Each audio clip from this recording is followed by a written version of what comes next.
আসসালামু আলাইকুম, সবাই কেমন আছেন? আশা করি ভালো আছেন।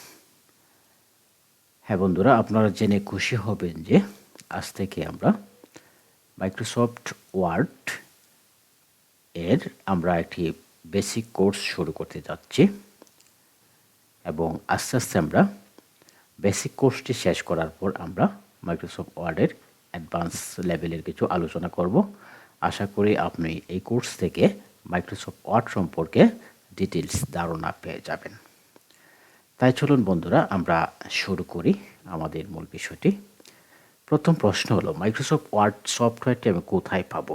হয়তো আপনার একটা পিসি আছে অথবা ল্যাপটপ, যাই বলেন, আপনার পিসি বা ল্যাপটপে মাইক্রোসফট ওয়ার্ড সফটওয়্যারটি হয়তো নাই, কিন্তু কোথায় পাবেন?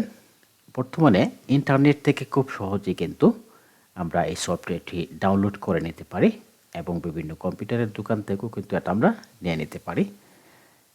তবে বিষয়টি হচ্ছে, মাইক্রোসফট ওয়ার্ড সফটওয়্যারটি যদি আপনারা অনলাইন থেকে নিতে চান তাহলে সবচেয়ে বেটার হবে গেট ইনটু পিসি, অর্থাৎ আপনার অনলাইনে গিয়ে সার্চ করবেন গেট ইনটু পিসি থেকে যদি সফটওয়্যারটি ডাউনলোড করে নেন তাহলে খুব সহজেই এবং অ্যাপ্রোপ্রিয়েট সফটওয়্যারটি আপনি পেয়ে যাবেন। যাই হোক, অথবা অন্য কোনো কম্পিউটার দোকান থেকে আপনি এটার ডিস্ক পাওয়া যায়, সিডি ডিস্ক আকারে কিন্তু সফটওয়্যারগুলো পাওয়া যায়, এখান থেকেও আপনি নিয়ে আসতে পারেন মাইক্রোসফট অফিস সফটওয়্যারটি। অফিস সফটওয়্যারটির মধ্যে মূলত তিনটে প্যাকেজ থাকে, যেমন থাকে আপনার মাইক্রোসফট ওয়ার্ড থাকে, এক্সেল থাকে, পাওয়ার পয়েন্ট থাকে, মাইক্রোসফট অ্যাক্সেস, এগুলো কিন্তু পেয়ে যাবেন। যাই হোক, আশা করি আপনি সফটওয়্যারটি ইনস্টল করে নেবেন। তারপর এখন প্রশ্ন হলো, সফটওয়্যারটি ইনস্টল করলাম, কিন্তু এখন এটাকে ওপেন করব কিভাবে? ওপেন করার বিভিন্ন পদ্ধতি রয়েছে। আপনি চাইলে কিন্তু আপনার ডেস্কটপ থেকেও ওপেন করতে পারবেন এবং আপনি অল প্রোগ্রাম এখান থেকেও কিন্তু ওপেন করতে পারবেন। এবং এখানে দেখুন, এখানে কিন্তু ওয়ার্ডের একটা অপশন রয়েছে, এখান থেকে কিন্তু ওপেন করা যায়। তাহলে প্রথম ধরুন মাইক্রোসফট ওয়ার্ডে আমি ডেস্কটপ থেকে ওপেন করে দেখাচ্ছি। প্রথমে যাবেন, ডেস্কটপে একটা ক্লিক করবেন, ক্লিক করার পরে রাইট বাটন ক্লিক করবেন, ক্লিক করে এই যে দেখুন এখানে রয়েছে নিউ অপশন। নিউ অপশন থেকে যাবেন, একটু নিচের দিকে যাবেন, এখানে দেখুন বিভিন্ন অপশন রয়েছে, এর মধ্যে রয়েছে মাইক্রোসফট ওয়ার্ড ডকুমেন্ট।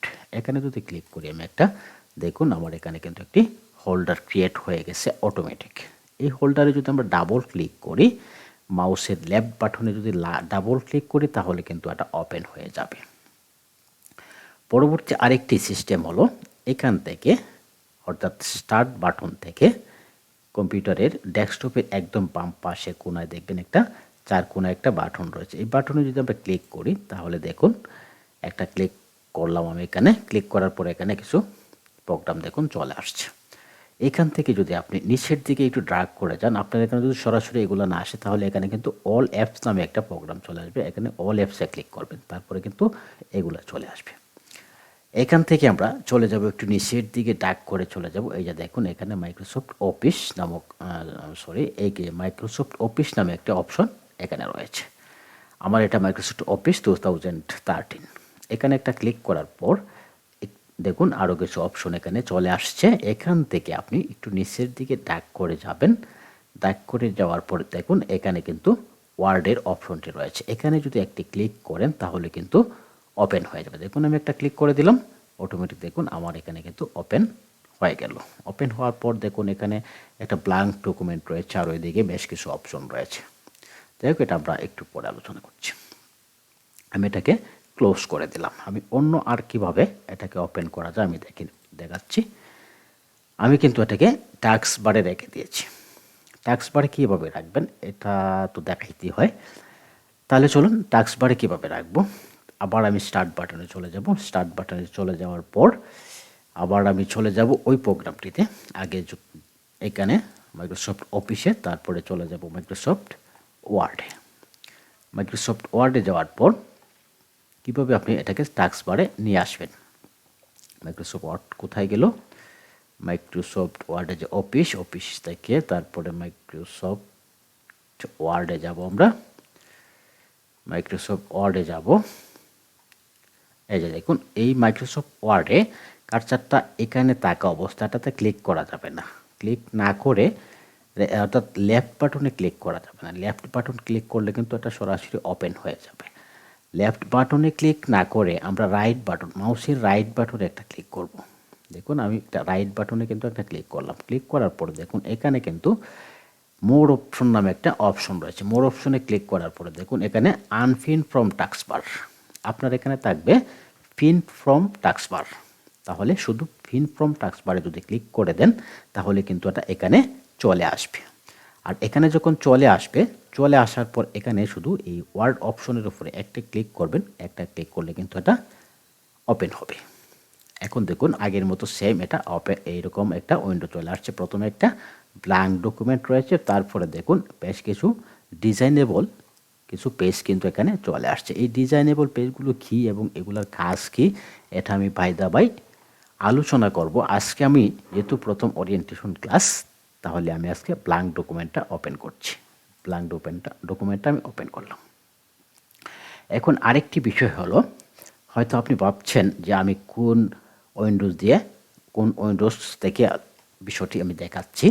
আমি কিন্তু উইন্ডোজ 10 থেকে দেখাচ্ছি। আপনারা এখানে হয়তো উইন্ডোজ 7 থাকতে পারে, 8 থাকতে পারে, 9 থাকতে পারে, 10 থাকতে পারে, 11 থাকতে পারে এবং আরও অন্য কোনো ভার্সন থাকতে পারে। যে ভার্সনই থাকুক না কেন, প্রত্যেকটি ভার্সনের মূল বিষয়গুলো কিন্তু একই।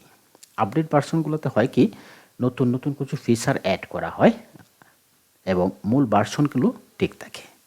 তাহলে আপনি একটু যদি এদিক সেদিক লক্ষ্য করেন তাহলে কিন্তু আপনার মূল ভার্সনগুলো বা মূল অপশনগুলো পেয়ে যাবেন, কোনো সমস্যা নাই। তাই চলুন আমরা এখন দেখে নেব। প্রথমে ফাইল মেনুর এখানে যে রয়েছে এগুলো হচ্ছে কিন্তু মেনু বার। আমি যদি এটাকে মার্ক করে দেখাই, দেখুন মেনু বার কোনগুলোকে বলবো আমরা। এখান থেকে আমরা এগুলাকে বলবো মেনু বার।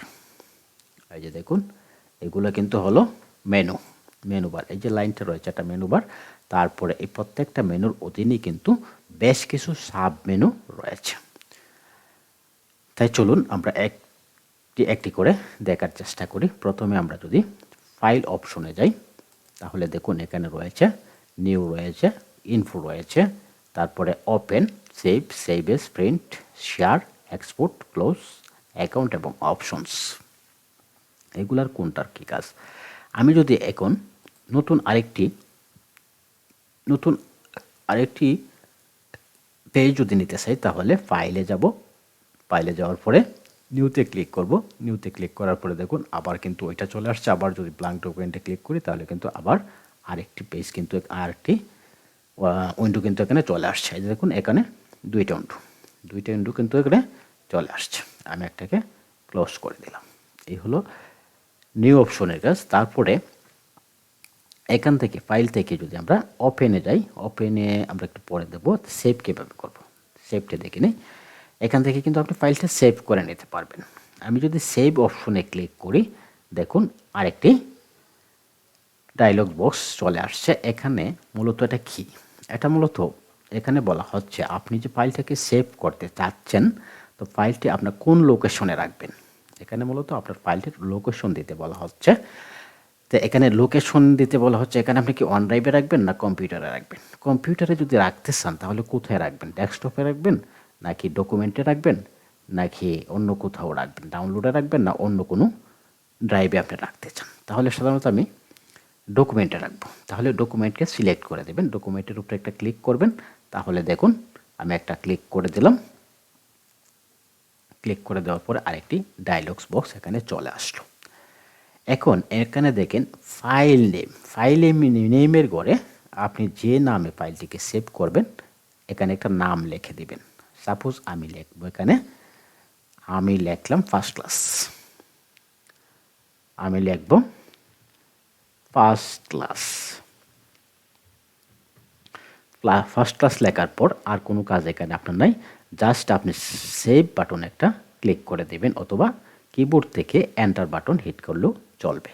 আমি এখানে সেভ বাটনে একটা ক্লিক করে দিলাম। আপনার এখানে ওকে বাটনও থাকতে পারে।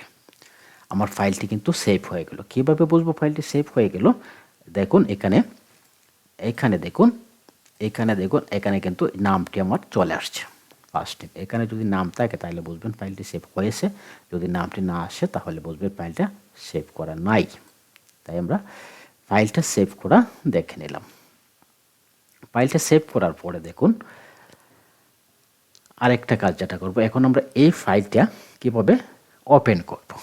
এই ফাইলটাকে কিভাবে ওপেন করব, তাহলে যদি আমি ওপেনে চলে যাই, ওপেনে চলে যাওয়ার পর এই যে দেখুন এখানে ফাইল থেকে ওপেন থেকে দেখুন এখানে কিন্তু ফাইলটি আমরা পেয়ে গেলাম। এই ফাইলের নামের উপরে যদি একটা ক্লিক করে দেই তাহলে কিন্তু মূলত আমার ফাইলটা ওপেন হয়ে গেল। এই ফাইলটা আমরা ওপেন করব এইভাবে। তারপর যদি আমরা ফাইল অপশনে আবার যাই, আবার যাওয়ার পরে এখানে কিন্তু সেভ এজ নামে রয়েছে একটা অপশন রয়েছে। সেভ থেকে আমি কিন্তু ফাইলটা সেভ করেছি। এখন তাহলে সেভ এজের কাজটা কি? সেভ এজের কাজটা হচ্ছে আমি সেভ এজে ক্লিক করলাম, ক্লিক করার পরে কিন্তু সেম অপশনগুলো আবার ফাইল সেভ করার সেম অপশনগুলো কিন্তু আবার এখানে চলে আসছে। তাহলে কথা হলো আমরা কোন অপশন থেকে ফাইলটাকে সেভ করব, সেভ থেকে করব নাকি সেভ এজ থেকে করব? যে কোনো একটি থেকে করলেও হবে। তবে হ্যাঁ, আপনি যদি কোনো একটা ফাইলকে যদি ভিন্ন ভিন্ন নামে সেভ করতে চান তাহলে কিন্তু সেভ এজ থেকে করতে হবে। সেভ অপশন থেকে কিন্তু একই ফাইলকে ভিন্ন ভিন্ন নামে সেভ করা যাবে না। তাহলে দেখুন আমি এই ফাইলটিকে সেম ফাইলটিকে সেভ এজ অপশন থেকে আরেকটি নাম দ্বারা আমি সেভ করে দেখাচ্ছি। আগে ছিল আমার এখানে ফার্স্ট ক্লাস, এখন আমি এটাকে ফার্স্ট ক্লাস 2 নাম দিলাম, তারপরে সেভে ক্লিক করলাম। দেখুন আবার কিন্তু এখানে ফার্স্ট ক্লাস 2 নামে সেভ হয়ে গেল ফাইলটি। এখন আমার এই দুইটি ফাইল কি সেভ হয়েছে কিনা আমি একটু দেখে নেই। দেখুন ফাইল অপশনে আবার গেলাম, তারপরে ওপেনে যাব, তারপরে এই দেখুন এখানে ফার্স্ট ক্লাস তারপরে ফার্স্ট ক্লাস 2 দুইটি ফাইলে কিন্তু আমার এখানে সেভ হয়ে গেছে। তো আরেকটি বিষয় আমরা ক্লিয়ার করি, তাহলে আমরা যদি সেভ থেকে ফাইলটিকে আবার যদি সেভ করতে চাই, দেখুন সেভ হয় কিনা। সেভ কিন্তু হবে না। আমি এখানে ফাইলটি তো সেভ করাই আছে, যে কারণে এই ফাইলটি কিন্তু আর অপশন আসছে না। দেখুন আমি সেভ ক্লিক করলাম আর কিন্তু এই সেভের অপশনটা কিন্তু আসছে না। আর যদি সেভ এজে ক্লিক করি তাহলে কিন্তু আবার সেভ অপশনটি কিন্তু আমাদের চলে আসছে। এই হলো সেভ এবং সেভ এজের কাজ। তারপর দেখুন এখানে রয়েছে প্রিন্ট, তারপরে শেয়ার, তারপরে এক্সপোর্ট, তারপরে ক্লোজ মানে এটা ক্লোজ হয়ে যাবে। তারপরে এক্সপোর্ট, শেয়ার এবং প্রিন্ট এগুলো আমরা বাই দা বাই আলোচনা করব, আপনারা বুঝতে পারবেন। আজকে বেসিক আরেকটু বিষয় আলোচনা করব। এটা হলো আমরা যখন কোনো একটা ডকুমেন্টে কাজ করব বা কোনো একটা ফাইল আমরা লিখব, তাহলে লেখার প্রথম শর্ত হলো আপনাকে কিন্তু প্রথমে ফন্টের সাইজ এবং ফন্টের স্টাইল কিন্তু নির্বাচন করতে হবে। আপনার লেখাটা কোন স্টাইলে হবে বা কোন ফন্টে লিখবেন, প্রথমেই কিন্তু ফন্টটা সিলেক্ট করবেন। ফন্ট কোথায় থেকে সিলেক্ট করবেন? দেখুন ফন্টটা মূলত এইখান থেকে সিলেক্ট করতে হবে। এই যে দেখুন এইখানে রয়েছে ফন্ট অপশন, এখান থেকে ফন্টটা সিলেক্ট করে নিব, আর এইখান থেকে ফন্টের সাইজটা আমরা সিলেক্ট করে নিব। এই দুইটা কাজ প্রথমে করতে হবে। আরেকটা কাজ যেটা করতে হবে, ফন্টের স্টাইল এবং ফন্টের সাইজ নির্বাচন করার পর আমাদের কিবোর্ডের লেআউটটা কিন্তু পরিবর্তন করতে হবে। যদি আমরা বাংলা লিখতে চাই তাহলে কিবোর্ডের লেআউট অবশ্যই বাংলায় করতে হবে, আর যদি ইংরেজি লিখতে চাই তাহলে কিবোর্ডের মোডটা ইংরেজিতে করতে হবে। তো এটা কোথায় করব? আমার এখানে কিন্তু দেখুন এইখানে একটা বক্স রয়েছে, এটা হচ্ছে বিজয় ভাইয়ের একটা অপশন। এখান থেকে কিন্তু আমাদের কিবোর্ডের মোডটা চেঞ্জ করে দেখাবো। আর আপনার কিন্তু এখানে নাও থাকতে পারে। এটা যদি আমি একটু দেখাই, আপনার হয়তো থাকতে পারে এই যে দেখুন এইখানে আপনার থাকতে পারে ওই নিচে, একদম নিচে দেখুন এই যে এখানে ড্রপডাউনের মতো একটা অপশন রয়েছে, আপনার হয়তো এখানেও থাকতে পারে। এখানে ক্লিক করে আমরা যদি এখানে ক্লিক করি তাহলে দেখব এখানে কিছু অপশন রয়েছে। এই যে দেখুন এখানে কিছু অপশন আপনি পেয়ে যাবেন। আমি এটা এখানে সেট করে রেখেছি বিধায় এখানে আছে, আপনারা তো এখানেও থাকতে পারে যদি সেট করা না থাকে। তাহলে এখন আসুন আমরা ফন্টের সাইজ, ফন্টের স্টাইল এবং কিবোর্ডের মোডগুলো আমরা কীভাবে পরিবর্তন করব। জাস্ট এখানে ফন্টের ড্রপডাউনের ঘরে এই যে দেখুন এখানে একটা ড্রপডাউন রয়েছে, এই ড্রপডাউনের ঘরে আমরা এখানটায় যদি একটু ক্লিক করি তাহলে দেখুন এখানে ফন্টের একটা লিস্ট চলে আসছে। এখান থেকে আপনি চাইলে যে কোনো ফন্ট সিলেক্ট করে দিতে পারবেন। এখান থেকে আপনার পছন্দ মতো যে স্টাইলের ফন্টগুলো আপনি নিয়ে কাজ করতে চান সেই স্টাইলের ফন্টের উপর একটা ক্লিক করে দিবেন। সাপোজ আমি এটার উপর একটা ক্লিক করলাম, দেখুন এখানে কিন্তু চলে আসলো এটা। তারপর দেখুন এখানে কার্সারটা একদম ছোট অবস্থায় কিন্তু রয়েছে, কার্সারটা কিন্তু একদম ছোট দেখাচ্ছে। এটাকে যদি আমি একটু বড় করতে চাই, দেখুন এইখানে সাইজের করে ড্রপ ডাউনে একটা ক্লিক করব, তারপরে এখান থেকে আপনার পছন্দ অনুযায়ী সাইজটা এখানে দেওয়া নেবেন। দেখুন কার্সারটা কিন্তু বড় হচ্ছে। এখন কিবোর্ডের মোডটা আমরা কীভাবে পরিবর্তন করব, এখান থেকে কিন্তু এই ড্রপ ডাউনের উপর ক্লিক করে কিন্তু আমরা কিবোর্ডের মোডটা চেঞ্জ করতে পারি। দেখুন ইংলিশের উপর ক্লিক করলাম, এই চিহ্নটা কিন্তু পরিবর্তন হয়ে গেছে, একটু লক্ষ্য করুন। আবার যদি এখানে আমি বিজয় ক্লাসিকে ক্লিক করি, দেখুন এই চিহ্নটা পরিবর্তন হয়ে গেল। তারপরে আবার যদি আমরা ইউনিকোড বা বিজয় ইউনিকোডে ক্লিক করি, আরেকটু পরিবর্তন হয়ে গেল। তাহলে আমরা প্রথম ইংলিশ রাখবো, ইংলিশ রেখে দিলাম। এখন যদি আমি লিখতে চাই, তাহলে কিন্তু আমার লেখাটা এই ফ্রন্টে এবং ইংলিশ লেখা হবে। দেখুন আমি লিখব ওরিয়েন্টেশন, দেখুন লেখা কিন্তু হয়ে গেছে, আমার নির্ধারিত ফ্রন্টের স্টাইলে কিন্তু লেখাটা হচ্ছে। জাস্ট ওরিয়েন্টেশন লেখার পর দেখুন এই লেখাটাকে কিন্তু আপনি ছোট বড় করতে পারবেন। এটা আমরা হয়তো পরবর্তী ক্লাসে আলোচনা করব। আজকে এই ক্লাসটি আমি এখানেই রাখতে চাচ্ছি। যাই হোক, সবাই ভালো থাকবেন, সুস্থ থাকবেন, আশা করি সাথে থাকবেন। ধন্যবাদ সবাইকে।